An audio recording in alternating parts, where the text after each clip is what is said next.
Hey, this is Ada. And this is Stefan. And welcome to Living Simply in Mexico, but this one is not from Mexico. No, this is from California, actually. And we have not been in Mexico for a time, and it's driving us kind of crazy. But I know many of you have said, well, where have you gone? You know, we haven't seen any videos, and we're wondering about you guys. Actually, no one said that. Not one. Well, in his mind, in his mind. No one cares about us. In his mind, people care, but the reality is that nobody cares about it except for ourselves. Exactly. We wanted to give you guys a video. So we did record a really interesting one. We asked ChatGPT about what it thinks of Puerto Vallarta, and we thought it would be really interesting to get its take, and then we were going to add our 2 cents to it as well. So that's what this upcoming video is all about. Hey, this is Stefan. And this is Ada. Welcome to Living Simply in Mexico.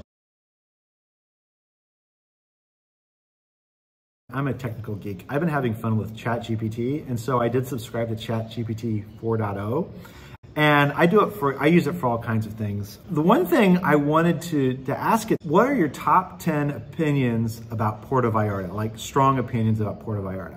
I thought it'd be fun to go through the opinions, and Ada hasn't seen this, by the way, the opinions of ChatGPT as to what their thoughts are on Puerto Vallarta, and it'll be our take based on our knowledge of the area from being here since 2017, 2018 with our homes. ChatGPT 4 is able to actually scour the internet. So what its opinions are probably based off of is a collective summary, because that's what it does well. It's a great search engine, but part of what it does is it literally will take all of that data and just summarize it.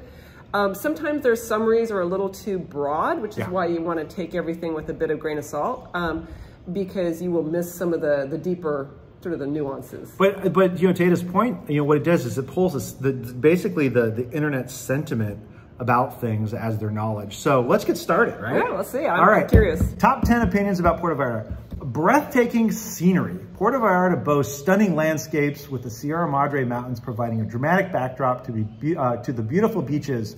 Its picturesque setting makes it an ideal destination for nature enthusiasts. What are your thoughts? I would agree with that.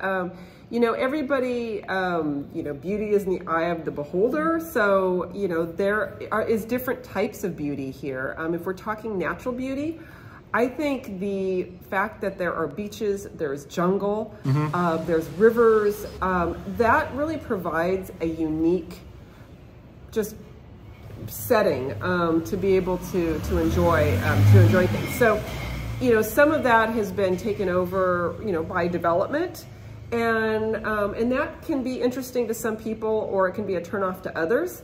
But you sort of take it how it is. It's there, but it's very easy to get away, and it's also very easy to be in the middle of things and still enjoy that. Right, and I think the key thing is it's the mountains going to the water. You don't see that often in places, and that's really good. I would say though, is the beautiful beaches. The beaches are okay. I would say that they're decent beaches.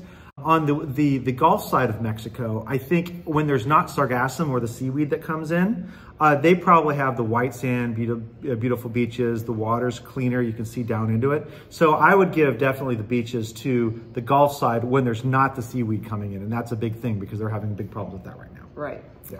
So that's number 1. Number 2, friendly locals. Puerto Vallarta is known for its warm and welcoming residents. Who are always eager to share their culture and knowledge with visitors. This creates a pleasant atmosphere for tourists and contributes to the city's charm. True. Yeah, absolutely true. We've traveled to about 40 countries, and usually you've got like the tourist versus locals. There is a great symbiotic relationship between folks who live here that have been locals forever and people that have come in and made Puerto Vallarta, their second home. Now you have to be good custodians of that, like we hope we are, of coming in, but there is a nice relationship. And also there's a third party or a third group, and that's the tourists that just come and go. And and I think because it is a tourist destination for both, people that are Mexican nationals and tourists that are coming from, other parts of the world, it's it's very tourist friendly for that matter, but for that reason. But I do think the that blend of how everybody works together. And once again, I have to give kudos to a lot of the expats that do come in, and they're retired, so they're like, hey, how can we help? Yeah. They're here to try to help, but to not necessarily, kind of override the culture that's here. So I think it's a really great connection. Yeah. Relationship. And the only caveat I would say to that, and this probably will come later on in this list, is it is becoming more expensive here because there's more people attracted to this area. So if there's any rough edges, it's that, and I think this impacts everybody. Those costs are rising, and so if that would be one thing that may throw a little bit of a fly in the ointment. But for the most part, everybody's extremely happy and friendly to everybody wants to live their life well here in Puerto Vallarta. All right, let's see what we got. Exceptional food, number 3. Culinary scene in Puerto Vallarta is highly regarded, offering a wide range of local and international cuisines, from street food to fine dining to cars that are driving by. Hopefully you don't hear them. Fine dining, where was I? Fine dining. Visitors can enjoy delicious Mexican dishes as well as various other culinary delights. Thank you for catching that. Yes. So what do you think? Yes. Yes, it is great. The food here is wonderful. I would say if you're coming from an international, large international city, you're going to have a lot more international cuisine. But you do have some international cuisine if you want, Asian food here, or European food or whatnot. You'll find it, even other Latin American food. But the Mexican food here and just the general food here and the nicer restaurants is absolutely wonderful. And there's different parts of, what I find is great is that it's not just all here in Romantic Zone or all in Centro. Versailles has a really, really hot food scene. It is throughout the area. So, and I think what's great is that there is something for everybody's budget that is extraordinarily delicious. We can go to a high-end place and really, really enjoy that. And we can go to just a taco place and love that just as well. So it's a wonderful food scene here. So I remember one person called me up and said, hey, so how's the food down there? And I just sort of like, yeah, you'll be okay. All right, next one is vibrant culture. It is, Puerto Vallarta has a rich cultural heritage, which is evident in its lively art scene, cultural festivals, and traditional architecture. The city offers a unique blend of modern and traditional Mexican culture. That it does. Although I do fear that it doesn't get appreciated sometimes, and I'm seeing some of it go away a lot quicker than I would like to. One of the things that we do enjoy about this area is that it is very dynamic and changing, sometimes for better, for worse. But once again, that you have street art, you have the artisans that are local here are very present, but also it's sometimes I'm seeing a little bit of homogenization. There we go. Yeah. Of some of the what's here and not really appreciating some of the unique. Why do you think that is? I don't know is it just that more people coming in and they just don't know the area as well? Or? I think people are drawn to things that are familiar to them and things that they like. And I had a really interesting discussion with a gallery owner who, they do produce art, and he was talking about how they produce a version of the type of art they do that's the traditional side, but they kind of do it for the New York audience or the, or the city, the urban, I should say more the urban audience that may be taking some of this back with them, that has more muted colors that goes with the black and white. And so there is, and so he's like, we're doing this because, this is part of what. So people buy. People buy it, so we can continue doing it, but this is really the way it should be. So that's what I mean by some of that. So well, what I like is that you've got the patas saladas, which are the people that have lived here forever in Puerto Vallarta or close to forever in Puerto Vallarta. You've got, and so they have a traditional heritage and culture that they bring to their own. And then you've got entities like Centro Cultural Vallartense, which they promote a lot of learning, and that's down in the Isla Cuale. And then you've got OPC, which is an art studio gallery, which has a lot of great things to it. And there's many, many others that have exhibits all the time. And so it's something definitely to take a look into. So I think we're at number 5 now. And number 5 is, drum roll please, safe destination. Puerto Vallarta has a reputation for being a safe travel destination with low crime rate compared to other Mexican cities. This makes it an attractive option for tourists who want to experience Mexico without compromising their safety. Right, and safety is, means different things to different people. Yeah. So I think sometimes if you go on, like, for example, the U.S. State Department website, because I always get these, granted, if you go onto the websites of other countries, it's dangerous to travel into the U.S. right now because of, various things. But for Puerto Vallarta, it depends on what you're worried about.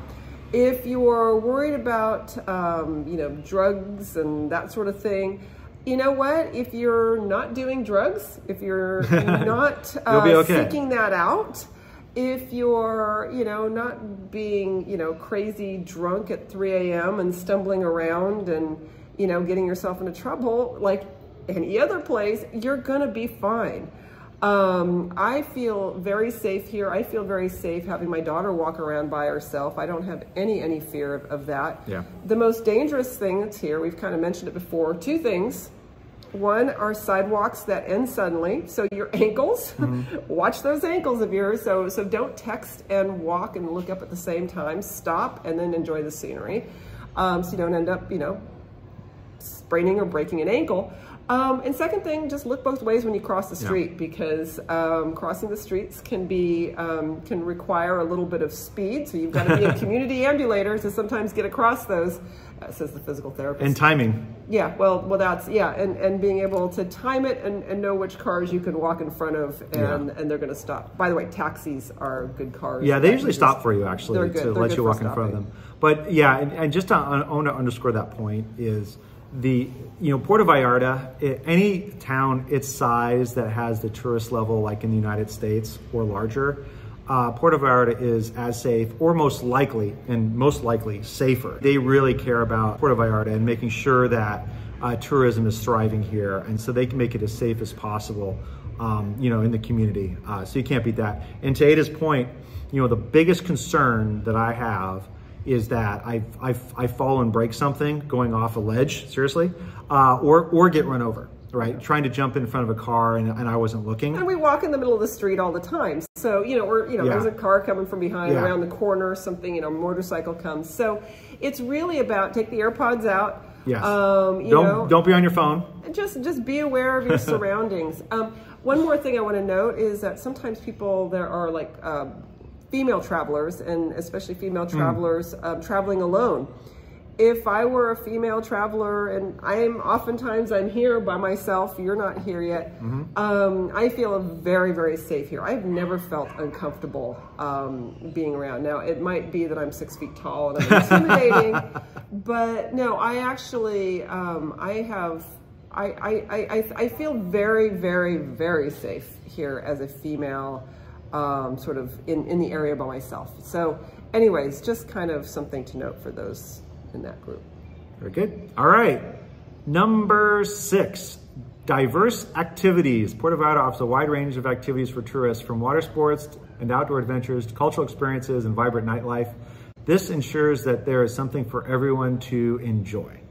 Yeah, absolutely.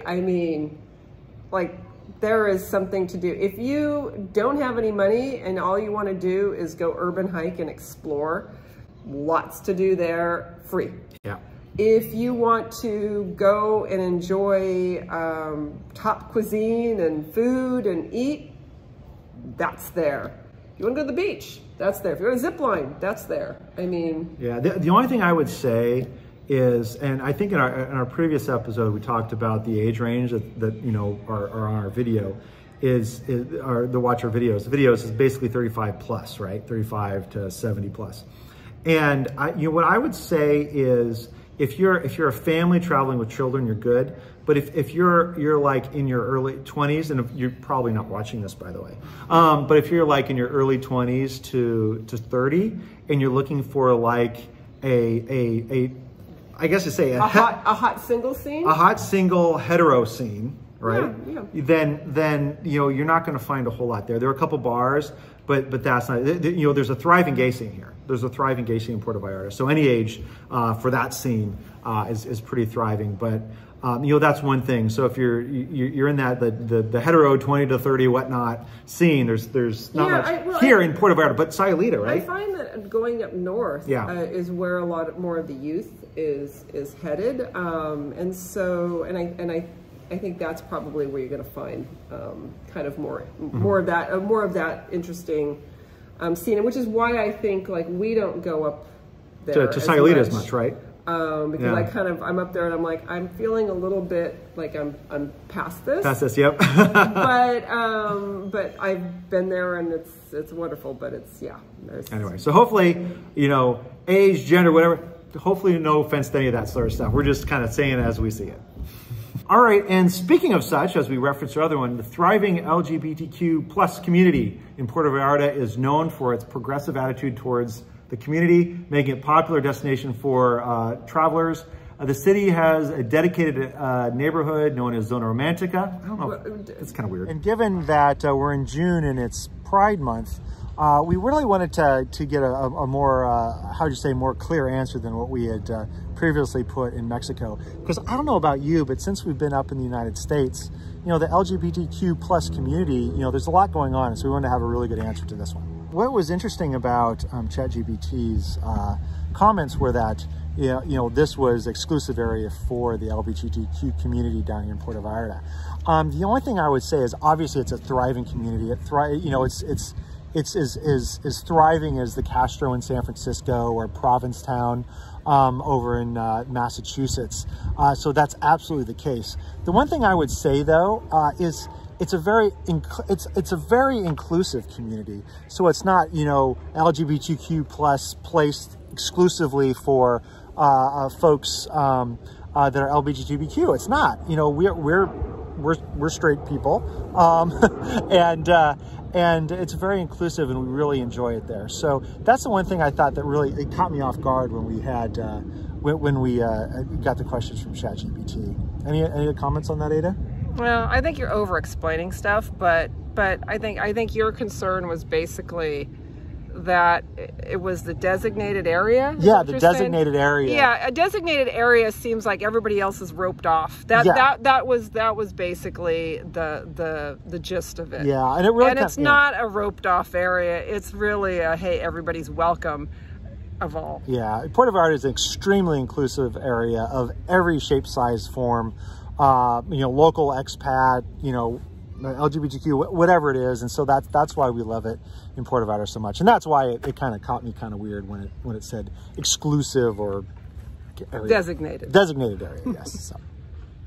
Number 7. Accessible location located on Mexico's Pacific coast. Puerto Vallarta is easily accessible to major cities in the United States and Canada. This makes it a convenient destination for North American travelers seeking a beach getaway. Absolutely, right? Yeah, it's kind of funny too, because what originally attracted people here was the fact that it was hard to get to, and the only way you could get to it was when they built the airport, otherwise, or coming in via boat.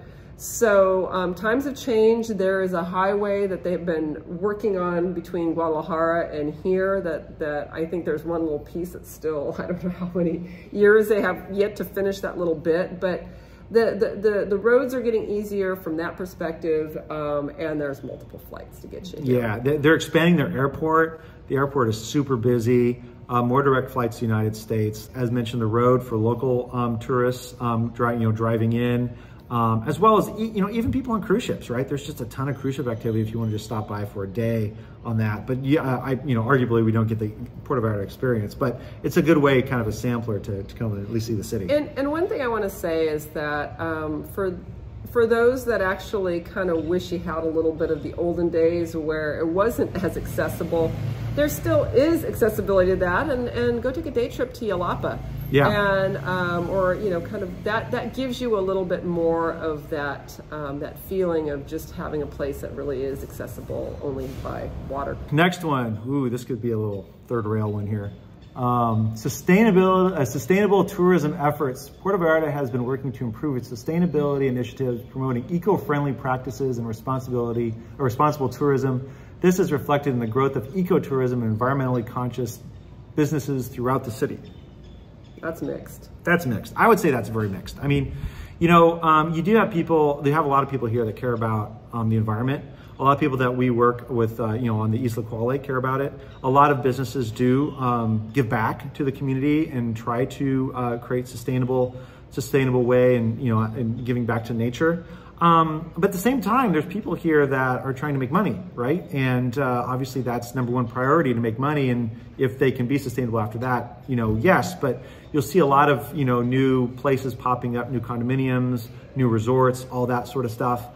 You know, I don't know if we should have an opinion on it here, but, you know, that's sort of is what it is, I don't right? know, you know, sometimes that they're going up and the ecological studies have not necessarily been done, or kind of like, hey, who kind of beg forgiveness. Yeah, and I'm also, I mean, I see a couple of places that are going up, and I'm looking at it going, that's going to fundamentally change what's going on at the river, or things that I can see that there's going to be an impact when weather changes. Also, I think it is a mixed bag, because there are definitely some places that are very, very conscious about, like, for example, straws, right? You know, they use the special biodegradable ones versus, you know, places that don't. Also, just from a local perspective, and this is something that does bother me quite a bit, is that the garbage and the plastics that are very easy to get washed into or blown into the ocean, into the river, which will then ultimately end up in the ocean. You know, for all the care I take when I'm back home, it's like there's so much that I see that's just going in there. And so I don't know, that's a bigger problem.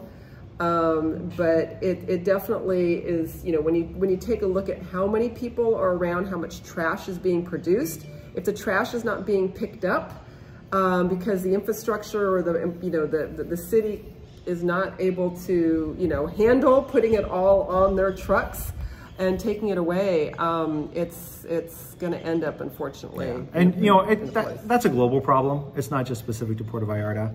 But I wouldn't say that. I wouldn't say that they're like, you know. No, I wouldn't say that PV is on the top list. Leading edge of sustainability. No. But anyway, so there's that. So ChatGPT, you got it wrong again. All right, number 10. Leading into this one. Number 10. This, it goes hand in hand. Room for improvement in infrastructure. While Puerto Vallarta is an attractive destination, it is important to note that there is still room for improvement when it comes to infrastructure. Some areas may experience issues with road conditions, traffic, and public transportation, which can impact a visitor's experience. Yes, and actually, strangely enough, I think the roads, they've actually been doing a better job with that. I think what's challenging is because of the weather conditions that we can have, especially summertime where you get a lot of rain, there are rock slides, there are things that happen, and, you know, this does affect the roads. But I have to say, actually, they've been, for the city itself, I haven't been noticing, and in fact, there were some places where there were some huge cracks, and they've been filled. I think the infrastructure probably is more of water, power, and once again, sewer and trash, to support the number of people that are here. We're doing a better job than maybe some smaller communities up north that are growing way too fast, because there actually was some of that laid down here, but that continues to be a room for improvement. Yeah, so. Definitely room for improvement. It's going to be really interesting to see, because some of these large condominiums are coming up with hundreds and hundreds of new units. Be very curious to see how they handle, because, you know, last summer, for instance, we had water issues. Not our area, but other areas had cut off water periodically. And so periodically, you know, the power, you know, will be sporadic too. So those are things that need to be watched. And so, yeah, room for improvement. I think they're on that. Roads, I mean, cobblestone roads, you're gonna have cobblestone roads. In fact, I don't know if I would want nicer roads, frankly. Because I like the cobblestone. Because it kind of gives it the cobblestone, the old feel. That's kind of what we like. So anyway, that is the top 10. That was a lot. I was surprised. Hopefully you got hopefully we didn't make a fool of ourselves and say something where we get a bunch of rage comments, but you know, it's our opinion. It's just our opinion. And if you have your own opinion, that's cool. You definitely comment on what your thoughts are of these items. We'd love to hear about them. And also too, if you want to take the discussion further, we have a Facebook group, Living Simply in Mexico. Check that out. And I think that's it. It's all for today, right? That's it. All right. Take care, everybody. All right. See you later. Bye-bye. All right. So remember to like, subscribe, join the Facebook group, and a little preview to what's coming in our next video is kind of... Stefan and I have had some sort of long-term plans. As we all do, you know, kind of whatever you have, you know, life that changes. And, you know, our daughter is, you know, we're going to be empty nesters soon. But that being said, we're still working. So, you know, we're still going to be, you know, doing what we do, which is kind of going back and forth and, you know, living in Mexico, but not living in Mexico. We're still very much rooted in the U.S. Yeah. But that being said, we've got some kind of some interesting things happening, and we're looking forward to sharing those with you. And you know, and it's crazy. I know a lot of you are sort of going through the same process, and a lot of you that are viewers of ours actually have gone through that process. We're not there yet, right? We're in the process of trying to figure out our late careers and having a very long-term plan as to what we're doing. And so we'll be sharing that to some extent, the extent we can, on our channel here, you know, in the next years to come. So look forward to taking sharing that with you as much as we can. All right. See you later.